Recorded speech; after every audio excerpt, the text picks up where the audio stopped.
31শে March দ্বিতীয় দফায় ময়মনসিংহের গৌরীপুরে 10টি ও তারাকান্দায় 10টি ইউনিয়নে নির্বাচন অনুষ্ঠিত হবে।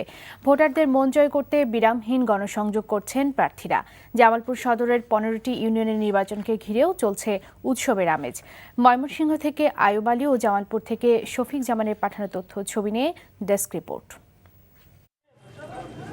ময়মনসিংহের গৌরীপুর ও তারাকান্দার ইউনিয়নগুলোতে এখন বইছে নির্বাচনী হাওয়া।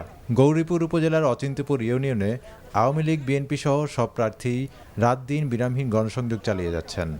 জয়ের ব্যাপারে আশাবাদী অচিন্ত্যপুরে বিএনপি ও আওয়ামী লীগ প্রার্থী দুজনই অভিযোগ করেছেন একে অপরের বিরুদ্ধে। 5,000 10,000 টাকা দিয়ে মানুষ কিনে উনি আজকে সেই বহর দেওয়ার চেষ্টা করছেন। হয়রানি করা হচ্ছে, ভয় দেখানো হচ্ছে। কেন্দ্রে যদি জনসাধারণ ভোট দিতে পারে, জয় আমাদের সুনিশ্চিত। জামালপুর সদরের 15টি ইউনিয়নে চেয়ারম্যানের পদটি পেতে লড়ছেন 73 জন, আর সাধারণ মেম্বার পদে লড়ছেন 502 জন। এছাড়া সংরক্ষিত মহিলা মেম্বার পদে প্রচারণায় আছেন 145 প্রার্থী। মাইকিং, মিছিল সহ গণসংযোগে প্রার্থীদের বিরাম নেই যেন। সন্ত্রাসী তারা বিভিন্ন এলাকায় প্রতিটা কেন্দ্রে সন্ত্রাসী নিয়োগ করে তারা ভোট ছিনে নেওয়ার জন্য হুমকি দিতেছে। কেন্দ্র দখলের একটা পায়তারা আছে।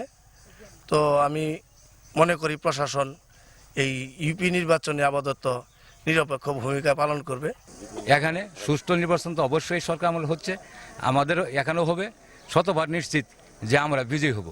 এলাকার উন্নয়ন যারা করবেন তাদেরকে ভোট দেবেন জানিয়েছেন ভোটাররা। কাজ ভালো করবে আমরা তাকে চাই, আমরা সবাই মিলে তাকেই ভোট দেব।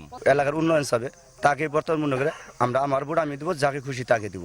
ফলাফল যাই হোক, উৎসবমুখর পরিবেশে নির্বাচন সুষ্ঠু ও নিরপেক্ষ হবে এমন দাবি সবার। আহমেদ শরীফ, এনটিভি নিউজ ডেস্ক।